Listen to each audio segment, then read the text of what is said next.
पूरे देश में सेकेंड फेज की पोलिंग हुई, उसमें छत्तीसगढ़ भी शामिल था, जो 3 फेजेस में पोल करने वाला है। सेकेंड फेज की पोलिंग में आज 3 इंपॉर्टेंट कॉन्स्टिट्यूएंसीज पोल्स पर गए। वो है राजनांदगांव, महासमुंद और कांकेर। यूजुअली छत्तीसगढ़ का ट्रेंड ही यही है कि जो नक्सलवाद प्रभावित क्षेत्र होते हैं वो फर्स्ट 2 फेजेस में पोल करते हैं और तीसरे फेज में अक्सर नक्सलवाद फ्री जोन्स को लिया जाता है, डिस्ट्रिक्ट्स को लिया जाता है।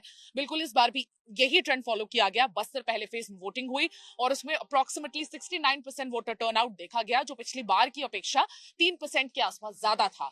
और इनफैक्ट इस बार भी जैसा कि अभी तक का ट्रेंड देखा जा रहा है, काफी अच्छी पोल परसेंटेज यहां से निकल के आ रही है।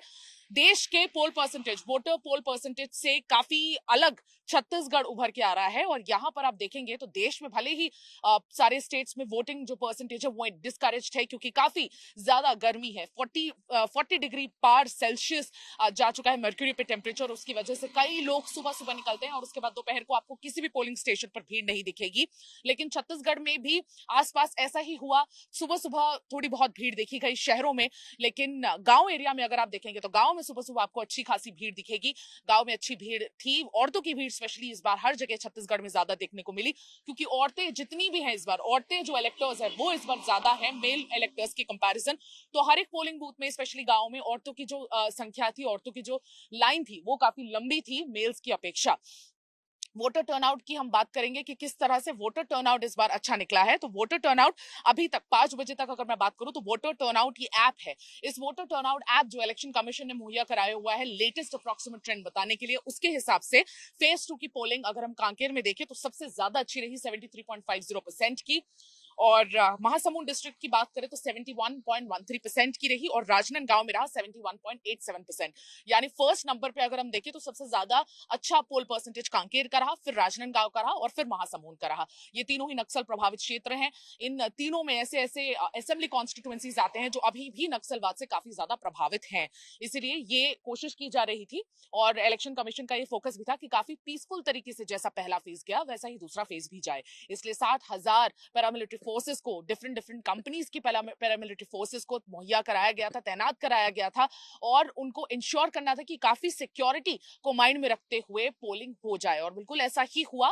काफी शांतिपूर्ण तरीके से इन तीनों जगह के इलेक्शंस हुए और ओवरऑल छत्तीसगढ़ का वोटर टर्नआउट अप्रोक्सीमेटली 5 बजे का 72.13% है, जो कि 6 बजे के बाद एक फाइनल नंबर आएगा और उसमें भी बढ़ोतरी होगी। तो ये अप्रोक्सीमेट ट्रेंड होता है। ये फाइनल नंबर लगभग दूसरे दिन फाइनल नंबर होता है, क्योंकि उसमें काफी चेंजेस होते हैं। कई ऐसे पॉकेट्स होते हैं, सेंसिटिव पॉकेट्स होते हैं जहां से मतदान करवाना बहुत चैलेंजिंग होता है और वहां से जो मतदान डिवाइसेस है, ईवीएम्स है, वीवीपैट्स है, सबको लाने में फोर्सेस को वक्त लग जाता है। तो इसीलिए ये जो नंबर है ये अप्रोक्सीमेट दिए जाते हैं। जो फाइनल नंबर है वो यूजुअली 12 घंटे के बाद अपडेट होता है और वो फाइनल नंबर होता है। राजनांदगांव में अगर आप देखेंगे तो राजनांदगांव, महासमुंद, इन सारे जगहों पे अच्छी पोलिंग हमेशा देखी गई है। अगर मैं राजनांदगांव की स्पेसिफिकली बात करूं जहां मैं आज मौजूद हूं, वहां की अगर हम बात करें तो 75% का एवरेज हमेशा ही देखा गया है। तो आज भी राजनांदगांव का जो एवरेज है वो 75% के आसपास हो सकता है, क्योंकि अभी 5 बजे तक 71% और अप्रोक्सीमेटली 71.87% यानी कि 72% की पोलिंग हो चुकी है। यहाँ के कैंडिडेट्स की बात करूं तो राजनांदगांव पूरे छत्तीसगढ़ में सबसे बड़ा वीआईपी सीट रहा, क्योंकि भूपेश बघेल जो पूर्व मुख्यमंत्री है उन्होंने तीसरी बार अपनी किस्मत आजमाई है। पिछले 2 बार उन्होंने रायपुर और दुर्ग से चुनाव लड़े, लेकिन उस समय वो मुख्यमंत्री नहीं थे, उस समय वो कैबिनेट मिनिस्टर थे और कभी पीसीसी चीफ भी थे। तो ऐसे इस कैपेसिटी में उन्होंने लोकसभा की लड़ाई लड़ी है, लेकिन ये तीसरी बार हो सकता है उनके लिए खाता खुल जाए, क्योंकि वो पूर्व मुख्यमंत्री के तौर पे लड़ रहे हैं। सिचुएशन अलग है इस बार और वो लड़ रहे हैं सिटिंग एमपी संतोष पांडे के अगेंस्ट। पहली बार ऐसा हुआ है कि भारतीय जनता पार्टी ने अपना कैंडिडेट रिपीट किया है राजनांदगांव में। जी हां, राजनांदगांव में 2019 में संतोष पांडे को सबसे पहली बार उतारा गया। फ्रेश कैंडिडेट थे, पहले कभी उन्होंने उतना ज्यादा चुनावी उनको एक्सपीरियंस नहीं था, लेकिन आरएसएस में काफी ज्यादा एक्टिव हैं। तो आरएसएस के अच्छे खासे एक्टिव होने की वजह से, पार्टी से उनके जो दायित्व है उनको अच्छे से निभाने की वजह से पार्टी ने 2019 में भरोसा जताया और 2024 में भी वापस भरोसा जताया, क्योंकि उन्हें जो रिस्पॉन्सिबिलिटी दी गई थी पार्टी का कहना है कि उन्होंने वो अच्छे से निभाई। लेकिन अगर आप देखेंगे राजनांदगांव में 8 असेंबली कॉन्स्टिट्यूएंसीज है। इन 8 असेंबली कॉन्स्टिट्यूएंसीज में कांग्रेस भारी पड़ी। रिसेंटली कंक्लूडेड असेंबली इलेक्शंस में 8 असेंबली कॉन्स्टिट्यूएंसीज कॉन्स्टिट्यूएंसीज में 5 ऐसी सीट है जो कांग्रेस के पास है और 3 ऐसी सीट है जो बीजेपी के पास है। तो अगर इसके मुकाबले देखा जाए तो राजनांदगांव में बीजेपी बैस्टन रहा है, लेकिन विधानसभा में कांग्रेस का यहां पर दबदबा देखने को मिला। अब लोकसभा में किसका दबदबा होता है, 8 कॉन्स्टिट्यूएंसीज में कौन सी ऐसी कॉन्स्टिट्यूएंसीज है जहां पर कांग्रेस उभर कर स्ट्रॉन्ग निकल कर आती है? क्या विधानसभा का रिजल्ट लोकसभा में रिपीट हो सकता है? अगर ऐसा होता है तो भूपेश बघेल के लिए खुशखबरी होगी। संतोष पांडे की एक इमेज की भी बात करें तो काफी स्ट्रॉन्ग एक इमेज, हिंदूवादी नेता की तरह काफी स्ट्रॉन्ग इमेज है, लेकिन पूरे भारत की तरह इस बार छत्तीसगढ़ में भी महासमुंद हो, कांकेर हो, हर जगह ये देखा गया कि मोदी के नाम पर चुनाव लड़ा गया और 2019 की तरह इस बार भी मोदी के नाम पर लोगों ने बढ़ चढ़कर वोट जरूर किया है। अगर आप देखेंगे कि पूरे छत्तीसगढ़ में, तो छत्तीसगढ़ में महासमुंद की सीट भी काफी इंटरेस्टिंग रही, क्योंकि वहां से भी कांग्रेस ने अपना फॉर्मर होम मिनिस्टर और पीसीसी में अच्छा पोजीशन होल्ड करने वाले ताम्रध्वज साहू, सीनियर लीडर ताम्रध्वज साहू को फील्ड किया हुआ है। बीजेपी ने भी अपना एक अच्छा नेता, इनफैक्ट अपनी एक अच्छी नेता वहां से फील्ड की हुई है, चौधरी जिनका टाइटल है उनके तौर पर, और वो भी काफी स्ट्रांग रही। तो दोनों में एक टक्कर की स्थिति बनी हुई है। राजनांदगांव की बात करें तो यहाँ पर तो टक्कर है ही, खास तौर पर कांकेर में भी इस बार अच्छी खासी टक्कर देखी जा रही है, क्योंकि बीरेश ठाकुर, भोजराज नाग, बीरेश ठाकुर कांग्रेस के कैंडिडेट रहे 2019 में जब वो चुनाव लड़े, तो 6000 के वोटों से, बहुत ही स्लीक मार्जिन के वोटों से उन्हें हार का सामना करना पड़ा था, और पिछले 5 सालों में काफी एक्टिव रही फील्ड पर।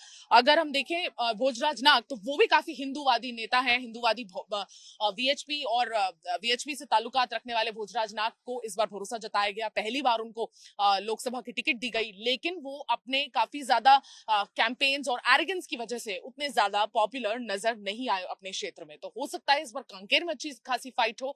इस बार अगर देखा जाए तो राजनांदगांव में इस बार अच्छी खासी फाइट हो सकती है, जो कि 2007 के बाद पहली बार देखने को मिल रहा है। बिल्कुल ऐसे 2 दशक गुजर गए जब राजनांदगांव में कांग्रेस ने जरा से भी फाइट दी हो, क्योंकि राजनांदगांव हमेशा से कांग्रेस बैस्टन रहा है। इनफैक्ट मध्य प्रदेश जब तक था तब तक 2000 तक तो कांग्रेस काफी ज्यादा भारी पड़ती थी, लेकिन 2000 के बाद यानी छत्तीसगढ़ फॉर्मेशन के बाद यहाँ पर हमेशा ही बीजेपी का दबदबा देखा गया है, भले वो डॉक्टर रमन सिंह हो या उनके बेटे हो और अब संतोष पांडे हो। इससे पहले अगर देखेंगे तो काफी ज्यादा चुनावी प्रचार प्रसार में भी लोग एक दूसरे को काफी ज्यादा छीटाकशी करते हुए नजर आए। आज पूरे दिन ऐसे बयान सामने आए जो यूजुअली आते हैं, एक कैंडिडेट दूसरे कैंडिडेट को अटैक करते हुए नजर आया। बिल्कुल आज भी वही स्थिति हुई। भारतीय जनता पार्टी के संतोष पांडे लगातार भूपेश बघेल को काफी ज्यादा अटैक करते हुए नजर आए। भूपेश बघेल ने भी काफी अच्छे से रिस्पॉन्ड किया, लेकिन डॉक्टर रमन सिंह, जिनकी हेल्थ अभी डिटीरियोरेट हो रही है, वो आज वोटिंग करने पहुंचे, और जब वो वोटिंग करने पहुंचते हैं तो उन्होंने कॉन्स्टिट्यूशनल पोस्ट है उनका, विधानसभा स्पीकर के पोस्ट पर है, ज्यादा किसी भी पॉलिटिकल पार्टी को सपोर्ट करते हुए नजर नहीं आ सकते कॉन्स्टिट्यूशनल बाउंडेशंस की वजह से, लेकिन आज उन्होंने खुलकर ये बात कही कि मोतीलाल वोरा भी जब दुर्ग से राजनांदगांव लड़ने आए तो उन्हें हार का सामना करना पड़ा था। बिल्कुल उसी तरह से भूपेश बघेल, जो दुर्ग अपनी ट्रेडिशनल सीट, जहां के वो रहने वाले हैं, जहां के वो निवासी हैं, अगर वो सीट छोड़कर वो भी राजनांदगांव आए हैं तो वहां से भी उनको हार का सामना करना पड़ेगा। उन्होंने मुख्यमंत्री रहते हुए सिर्फ अपने असेंबली कॉन्स्टिट्यूएंसी पाटन में ही डेवलपमेंट कराए हैं, राजनांदगांव पे उनका कोई ध्यान नहीं था, लेकिन जब इलेक्शन लड़ने की बारी आई तो वो राजनांदगांव आ पहुंचे। तो बहुत अच्छे खासे लहजे में उन्होंने अटैक किया। भूपेश बघेल ने भी रिस्पॉन्ड किया, लेकिन भूपेश बघेल के आसपास आज एक फिर कंट्रोवर्सी हो गई। इस पूरे आप देखेंगे इलेक्शंस में भूपेश बघेल अच्छी खासी सुर्खियों में आपको दिखाई देंगे, क्योंकि अच्छी खासी सुर्खियों से घिरे हुए थे। भले वो गुरुद्वारे में सॉक्स और बिना सर ढके एंट्री करना हो, कैप पहनकर एंट्री करना हो, या उनके लिए चरणदास महंत का ये स्टेटमेंट कि अगर पूरे इंडिया में प्राइम मिनिस्टर नरेंद्र मोदी को लट दिखाने वाला कोई है तो वो भूपेश बघेल है, वो सारी सुर्खियों में घिरे रहे भूपेश बघेल। और आज का दिन भी कोई अछूता नहीं था। आज भी वो जब उनका वोट दुर्ग में पड़ता है, और दुर्ग क्योंकि 3rd फेज ऑफ पोलिंग में जाएगा, तो वो एज अ कैंडिडेट हर एक पोलिंग स्टेशंस में जाकर दौरा ले रहे थे कि किस तरह से एक सेंस लेने की कोशिश कर रहे थे कि किस तरह से वोटर टर्नआउट है, कितना कांग्रेस को सपोर्ट आ रहा है, कितना भारतीय जनता पार्टी को सपोर्ट आ रहा है। तो उन सारी चीजों का जायजा लेने के लिए जब वो टेडेसरा गए तो टेडेसरा में वहां पर उनके कार्यकर्ताओं ने बीजेपी के कार्यकर्ताओं के साथ भिड़ंत हुई और वहां पर अच्छी खासी मारपीट हो गई। और वहां पर बीजेपी कार्यकर्ता पद्मिनी साहू का ये भी स्टेटमेंट आता है कि उनके साथ भी बदतमीजी की गई और उनका चेन और कहीं ना कहीं उनके जो आभूषण है वो भी बीजेपी का कांग्रेस कार्यकर्ताओं ने चुरा कर ले गए। हालांकि कांग्रेस के उस वहां के जो आप देखेंगे वहां के अध्यक्ष ने, उस जिले के अध्यक्ष ने इस बात से इनकार किया है और कहा है कि पद्मिनी साहू चीजों को बढ़ा चढ़ाकर बोल रही हैं, कांग्रेस को बदनाम करने की कोशिश कर रही हैं। जरूर मारपीट हुई है, एक आर्गुमेंट जो है आउट ऑफ हैंड हो गया था और उसकी वजह से मारपीट जरूर हुई और इसकी वजह से काफी ड्रामा भी हो गया। और ये ड्रामा एग्जैक्टली तब होता है जब भूपेश बघेल की मौजूदगी होती है उस पोलिंग स्टेशन पर और ये उसको अपने आप में और इंटरेस्टिंग बना देता है। तो संतोष पांडे ने भी इस पर काफी ज्यादा छिटाकशी की है और कहा कि डर गए हैं काफी ज्यादा, इसीलिए कहीं ना कहीं ये जो आक्रोश है ये उनके कार्यकर्ताओं में है कि घबराए हुए हैं। अब जिस तरह से स्थिति उनको नजर आ रही है पोलिंग डे में पूरी तरह, इसलिए कहीं ना कहीं उनके कार्यकर्ता भी निराश है और वो निराशा इसी तरीके से निकल रही है। तो ये एक बड़ा इंसिडेंट आज रिपोर्ट किया गया, लेकिन इसके अलावा अगर देखा जाए तो काफी शांतिपूर्ण तरीके से पूरे चुनाव को हैंडल किया गया है। 60,000 पैरामिलिट्री फोर्सेस तैनात थे जगह जगह पर। सेवरल कंपनीज, बीएसएफ की, छत्तीसगढ़ पुलिस के सेवरल डिविजन्स की कंपनीज हर एक जगह पर मौजूद थी, मुस्तैदी से मौजूद थी और उनकी मुस्तैदी से मौजूदगी की वजह से जो पोलिंग है वो काफी शांतिपूर्ण तरीके से हुआ, बिल्कुल बस्तर में जैसा रहा। विधानसभा में भी देखा गया था कि मोहल्ला मानपुर जो नक्सल प्रभावित क्षेत्र है वहां पे वायलेंस रिपोर्ट किया गया था, लेकिन लोकसभा काफी ज्यादा शांतिपूर्ण तरीके से गया, जो अपने आप में बहुत अच्छी बात है। एक अच्छा मैसेजिंग, एक अच्छा मैसेजिंग जा रहा है, एक अच्छा पर्सपेक्टिव जा रहा है कि किस तरह से छत्तीसगढ़ शायद अब नक्सल प्रभाव से थोड़ा थोड़ा थोड़ा धीरे बाहर जरूर आ रहा है। विजय शर्मा ने भी अपनी पोलिंग सुबह सुबह कर दी। Deputy chief minister, home minister भी है वो यहाँ कवर्धा के निवासी है, उन्होंने सुबह सुबह आकर अपना वोट डाला। अभिषेक सिंह जो फॉर्मर एमपी है उन्होंने भी आज अपना वोट डाला और इन सभी लोगों ने कांग्रेस पर अच्छा खासा वार किया, स्पेसिफिकली भूपेश बघेल पर। भूपेश बघेल हाउएवर देखा गया उनको कि उन्होंने काफी शांतिपूर्ण तरीके से सारी चीजों को हैंडल किया, लेकिन वो भी काफी अच्छे से भारतीय जनता पार्टी को अटैक करते हुए नजर आए और उन्होंने कहीं ना कहीं ये कहा कि मेरे जो काम है, जो भूपेश बघेल का 5 साल का जो काम रहा उस पर वोट करें और कहीं ना कहीं हिंदुत्व पर वोट ना करें। अगर आप इस पूरे इलेक्शन का एक पैटर्न देखेंगे तो आपको नजर आएगा कि हिंदुत्व एक जो फैक्टर है वो सबसे बड़ा फैक्टर है, ना सिर्फ छत्तीसगढ़ में बल्कि पूरे देश में। और उसकी वजह से कहीं ना कहीं भूपेश बघेल को हराने की स्ट्रैटेजी भी बीजेपी ने यही रखी कि हिंदुत्व के वोट पर, हिंदुत्व के नाम पर वोट मांगने की ज्यादा कोशिशें की गई है। कहीं ना कहीं कम्युनिज्म भी नजर आया छत्तीसगढ़ में, जो छत्तीसगढ़ में यूजुअली रहता नहीं है। तो इस बार का इलेक्शन बाकी इलेक्शन से अलग जरूर था क्योंकि कम्युनिज्म, हिंदुत्व का जो फैक्टर था वो हर जगह, भले वो गांव खेड़ा हो, भले वो शहर हो, वहां पर काफी हावी नजर आया। वही भूपेश बघेल अपने लिए कैंपेन करते हुए उन्होंने वो 5 साल की चीजें याद दिलाई जो उन्होंने सीएम रहते हुए लोगों के लिए की है। भले वो गोबर 2 रुपए खरीदना हो या किसानों का बोनस हो, उन सारी चीजों को गिनवाकर उन्होंने डोर टू डोर कैंपेन किया और अपने लिए वोट मांगे। वही संतोष पांडे ने राम मंदिर के नाम पर वोट मांगा, बीजेपी के मैनिफेस्टो पर वोट मांगा और सबसे बड़ा फैक्टर पीएम मोदी पर वोट मांगा।